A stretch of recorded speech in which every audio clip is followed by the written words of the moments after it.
racial justice activist, a youth educator, and the founder of the Foodways Project. ABC stands for American Born Chinese, and it's a term that was passed down to me from my mother. And it's really used to distinguish the Chinese American experience from the immigrant Chinese experience.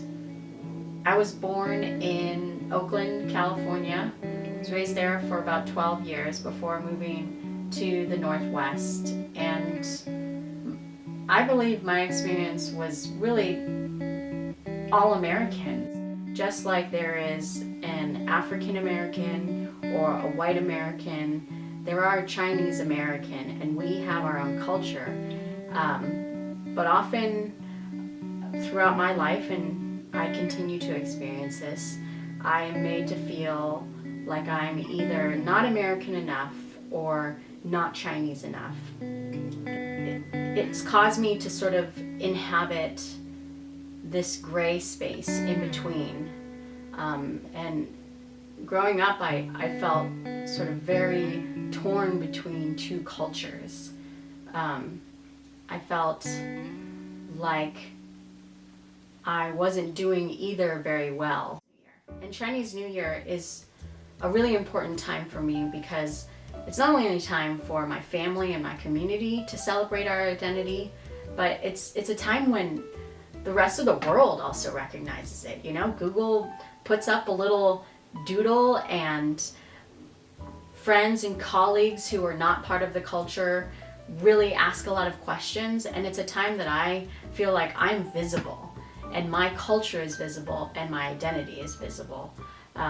So it's really a fun time for me and for my family just to get together and to eat food and share stories and pass on recipes from generations before.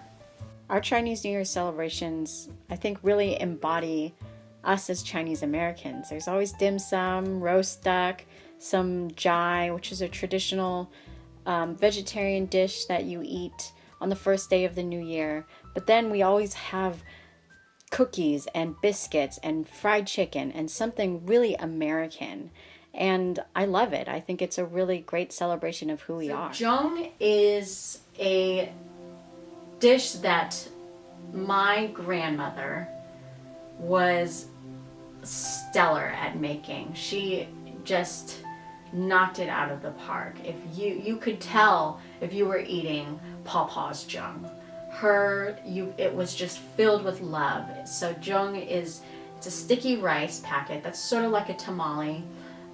It takes forever to make. It's so much prep and it's a lot of work. And for that reason, I think that's why there's so much love in it, and that's why we value it so much. My grandmother, my papa, has since passed. So whenever we make zhong, it holds extra meaning because it's as if she's present with us and as if we get to share a little piece of her and be reminded of who she is and what she meant to us. Food has always it's been my lifeline. It's been how I connect to my culture and my identity and how I validate myself in a society that really wants to tell me that I'm not good enough. Food is how I build memories, and it's how my family communicates. It's a time to just connect with my family and to eat really good food, and it's just a really nourishing time. I feel like I can express who I am freely without being questioned, and I feel like I can celebrate everything I really love about who I am. One of the first recipes that I can remember making as a child, probably when I was about as young as maybe even 4, was wonton, which is a pretty well-known Chinese dumpling filled with pork and scallions, water chestnut, sometimes shrimp, and they're beautifully folded, and I remember making them with both my mother and my grandmother, and they could just fold them like a Japanese crane. They were so delicate. And then you look over and there's my brother and I, and we'd have contests to see who could make the funkiest folded wonton that would withstand the 3-minute boil.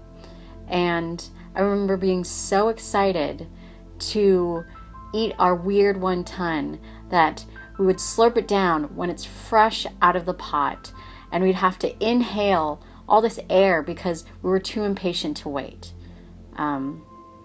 Eating dim sum was also a really big part of my childhood. Growing up so close to Chinatown, it's something that we did pretty regularly, and that's some of the only Chinese, the only Cantonese that I'm able to speak is definitely the food words. And then of course there's zheng, and zheng is a prized possession in my family. Exploring my identity and culture through food has been so empowering and nurturing, and allowed me to really claim ownership over who I am. If the Foodways Project could achieve one thing, it would be as simple as being able to hear and share stories from people who feel that they don't have a voice and feel that they're not valued, because you are. And the history of storytelling is ingrained in so many different cultures and has existed for so many different generations, and it's something that we need to preserve.